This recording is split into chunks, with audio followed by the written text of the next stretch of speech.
Bonjour à tous, j'espère que vous allez bien. Alors, bienvenue dans ma chaîne après une longue période d'absence qui était due à un coup de frein que j'ai eu en plein euro. C'est vrai que c'est un peu dommage pour ceux qui me suivaient et les abonnés, mais je tenais sincèrement à m'excuser de cela en espérant que cette année, je serai irréprochable dans la régularité et la constance des vidéos. Donc, on va attaquer le but du sujet, qui s'agit du match d'hier soir entre le Real Madrid et le Real Betis, qui s'est soldé sur la victoire du Real par 1-0. Le Real qui donc effectuait encore un déplacement périlleux sur le terrain du Real Betis. Villamarín n'étant pas un terrain qui nous réussit tout le temps, donc la victoire n'était pas assurée à l'avance. Au niveau des compositions d'équipe, Pellegrini a classé un 4-3-2-1 avec Rui Silva dans les buts.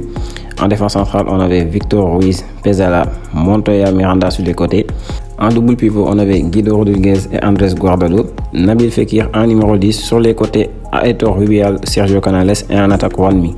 De son côté, Ancelotti, c'était du classique 4-3-3 avec Courtois dans les buts. La paire centrale, David Alaba et Eder Militao avec la chance de Nacho. Sur les côtés, on avait Miguel Gutiérrez, donc qui pour la première fois débuté en tant que titulaire. Dani Carvajal sur le côté droit. En milieu de terrain, on avait Casemiro, Fede Valverde, Isco. Et en attaque, Benzema, Gareth Bale et la titularisation de Vini au détriment d'Eden Hazard. Donc dès l'entame du match, on voit un Real Madrid plutôt calme avec une ligne défensive plutôt médium. Le Real Betis qui essayait de contrôler le ballon. Ça jouait à un jeu plutôt équitable entre les deux équipes. Le Real qui défendait donc avec deux lignes de 4 et deux attaquants devant, avec Benzema et Bale qui faisaient le premier pressing. Vinicius Junior qui se repositionnait à la hauteur du ligne de 3 au milieu de terrain avec Valverde, Casemiro et Isco. Côté Betis, on avait Guardado et Isco qui étaient positionnés derrière le ballon pour s'assurer de la première relance, avec Nabil Fekir qui était positionné entre les lignes. Et ça a marché sur quelques séquences en première période avec Casemiro et Valverde qui se sont laissés avoir parfois sur quelques séquences. Du côté du Real, Isco était plutôt ocellé et aussi n'arrivait pas à être trouvé entre les lignes. Il était bien contenu par le double pivot du Betis. Un Valverde plutôt timide en première période avec quelques percées, mais qui était plus actif sur les tâches défensives ainsi qu'à Casemiro. Sur les quelques séquences où Isco a pu se retourner en étant en face du jeu entre les lignes, il n'arrivait pas bien à combiner avec la ligne de 3 devant. Même s'il était quelquefois aidé par Karim Benzema, je trouvais Gareth Bale un peu déconcerné du match. Il était plutôt invisible et n'a pas été actif sur son couloir droit ni être intéressant sur ses appels de balle et son positionnement. Du coup, le jeu était beaucoup plus penché à gauche. Isco essayait plutôt de jouer sur le côté de Vinicius qui était plus actif, plus mobile et plus déstabilisant. On le voit notamment sur la première action du match où il combine bien avec Karim Benzema, mais son centre dévié ne profite pas à Karim Benzema qui le met hors cadre. Première mi-temps plutôt équilibrée avec des occasions de part et d'autre. Après, j'ai noté quelques erreurs de placement côté défensif, surtout sur le côté de Miguel Gutiérrez qui tardait souvent sur les replis défensifs et donc obligé Alaba et Militao de dézonner sur le côté gauche. Et ça aurait pu être fatal pour l'équipe car sur plusieurs actions, plusieurs occasions du Betis sont passées sur ce côté gauche. Sans parler du fait que défensivement, il était en difficulté sur ses duels avec Aitor Rubial. Je l'ai vu commettre beaucoup de fautes, il s'est même pris un carton jaune en première mi-temps. Côté repositionnement, Casemiro aussi n'était pas au top car sur plusieurs actions, c'est lui qui devait couvrir Miguel Gutiérrez. Mais heureusement que M. Alaba était au four et au moulin. Non seulement il effectuait ses tâches défensives, mais il a couvert sur plusieurs actions Miguel. Valverde sur son côté droit a bien effectué ses tâches défensives. On n'a pas trop vu Sergio Canales. Après, l'entente entre Militao et Alaba laisse à désirer, mais ça se comprend, c'est leur premier match ensemble et au fur et à mesure du temps, les automatismes arriveront. Dani Carvajal a été plutôt correct, il revenait de blessure. Défensivement, lui aussi, il a été bon. Offensivement, il a proposé quelque chose en première période. Malheureusement, sur son côté, Bale ne l'a pas beaucoup aidé. Il était franchement invisible et comme j'ai dit, il a été presque inexistant et inutile en première mi-temps. En deuxième mi-temps, le jeu s'est accéléré côté Real Madrid avec une ligne défensive qui était positionnée beaucoup plus haut. David Alaba a été impérial sur la première relance. À plusieurs reprises, je l'ai vu trouver Isco entre les lignes, ce qui créait des phases de transition rapides. Valverde s'est montré lui aussi beaucoup plus offensif en se projetant beaucoup vers l'avant. Ainsi, dans les 20 premières minutes de la deuxième mi-temps, le Real Betis n'a presque eu aucune occasion. Ils arrivaient à peine à sortir le ballon de leur zone défensive. Et donc, ça permettait à l'équipe de multiplier les offensives et les occasions de but.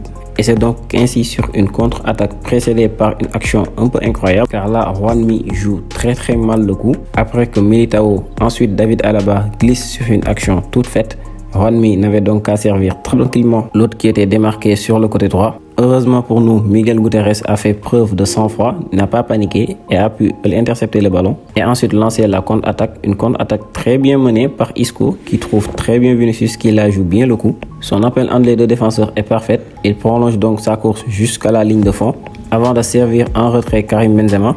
Et là, il y avait donc 4 joueurs du Real Betis qui étaient hors de position. Mais cela ne va pas empêcher le fait de souligner que leur positionnement défensif était tout de même catastrophique ainsi que le repli. Car là, dès que Benzema contrôle la balle, on voit Miranda qui jette un coup d'œil sur Isco. Mais malheureusement ne le suit pas. On voit aussi Guardado qui, tout seul dans sa surface, ne prend pas l'information. Et là, l'appel contre appel d'Isco combiné avec l'appel de balle en profondeur de Carvajal va donc totalement les embrouiller. Ce qui va profiter au Real car Dani Carvajal va parfaitement reprendre le ballon au second poteau d'une belle reprise pied droit croisé. À partir donc de ce moment, le Real recule d'un cran sa ligne défensive en essayant de conserver le score. On a eu aussi l'entrée d'Asensio qui va remplacer Isco, ce qui va directement impacter sur le jeu du Real car on a eu droit à un jeu plus direct car Isco, malgré le fait qu'il n'a pas fait un grand match, est un joueur essentiel pour la conservation. Et dès lors qu'il est sorti, ça s'est vite ressenti. On a eu aussi la sortie de Gareth Bale pour Lucas Vazquez sur le côté droit. Après, on n'a pas vu d'énormément de choses sur ce côté, car ni Gareth Bale ni Vazquez ont été intéressants dans ce match. Le Real Betis, qui dans les dernières minutes a multiplié les assauts offensifs, mais est tombé face à un bloc très compact du Real. On a aussi remarqué le fait que Miguel Gutiérrez en deuxième mi-temps ne s'est pas beaucoup projeté. C'est certainement suite à un consigne d'Ancelotti, car en première mi-temps, il a été à l'origine de plusieurs contres, dû à ses mauvais replis défensifs et quelquefois ses mauvais placements. Mais dans l'ensemble, il a été plutôt correct. En première mi-temps, il s'est plus montré offensivement, alors qu'en deuxième, il s'est bien rectifié sur le plan défensif. On l'a vu aussi faire en deuxième mi-temps un magnifique centre pour Vinicius où il contourne 4 joueurs du Real Betis pour trouver le Brésilien en plein axe dans la surface. Mais bon, malheureusement, sur cette action, on a eu droit à du classique Vinicius. Mais ceci donc témoigne encore une fois de plus de sa bonne qualité de passe. Je pense que cette année, il doit vraiment bénéficier de beaucoup plus de temps de jeu car il apporte vraiment beaucoup sur son côté. Après, reste à voir comment Ancelotti va gérer tout ça avec Marcelo et Ferland Mendy. Dans les dernières minutes, on a eu aussi la rentrée d'Eden Hazard qui a été plutôt correcte. Contrairement à Vini, lui, son entrée permet à Karim Benzema de mieux combiner et de plus être dangereux sur les actions et des séquences de jeu de courte passe. On l'a vu sur la dernière action du match où ils se sont joués à eux de toute la défense du Betis. Malheureusement, Eden a vu sa frappe repoussée par le gardien.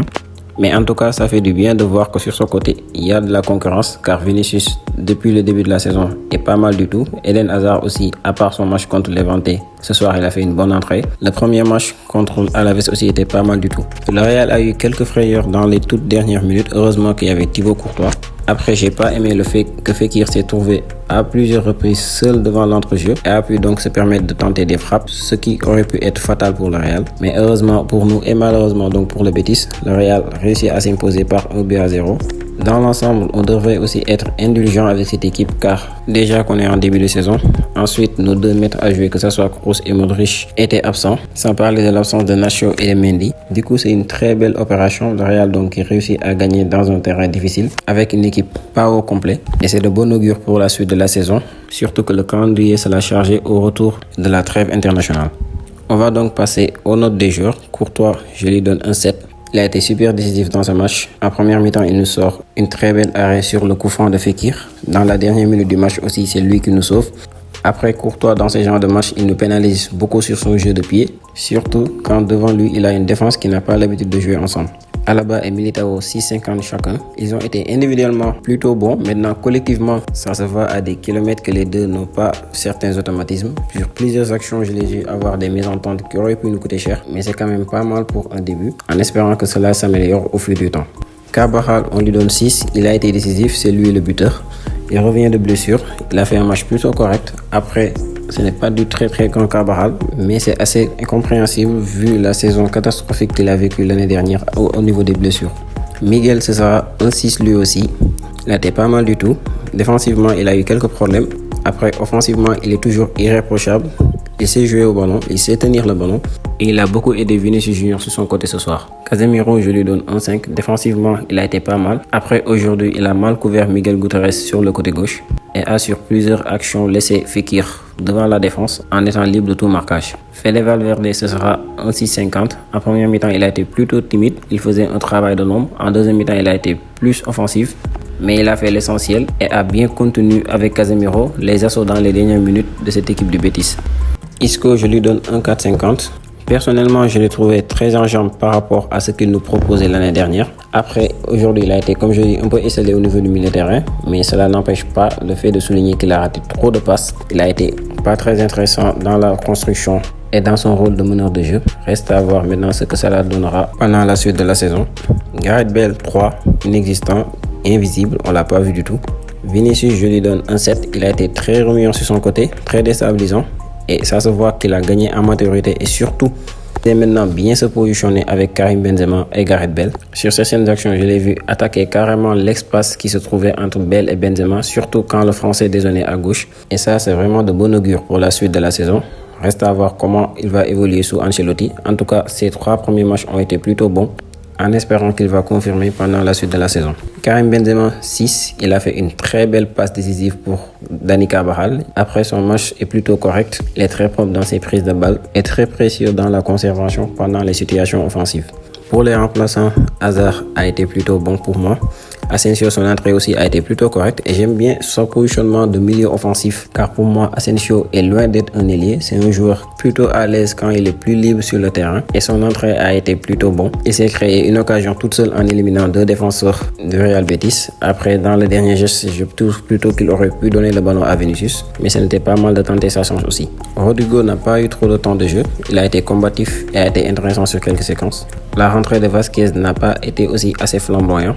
Pour moi, Vasquez, son meilleur poste, c'est piston droit, car pour moi, en ailier, Vasquez ne fait pas le poids. Il est plutôt bon quand il est appelé à faire des tâches défensives et quand il doit partir de loin depuis la zone défensive du Real. C'est là où il met plus ses qualités en avant. Ancelotti, son coaching a été plutôt correct. Il a fait avec les moyens du bord. Il a eu beaucoup d'absents, mais il a su gérer. J'ai bien aimé le fait qu'il ait titularisé Vinicius Junior sur le côté gauche. Au moins, avec lui, on peut être sûr que les 11 se composeront plus avec le mérite qu'avec le statut. Il a su rectifier les quelques errements défensifs qu'avait l'équipe en première période. En deuxième période, on était plus solide défensivement, avec plus d'assurance sur les côtés. Donc, c'était tout pour ce débrief. On se retrouve donc très bientôt pour une nouvelle vidéo. Pendant ce temps, prenez tous soin de vous et à très vite.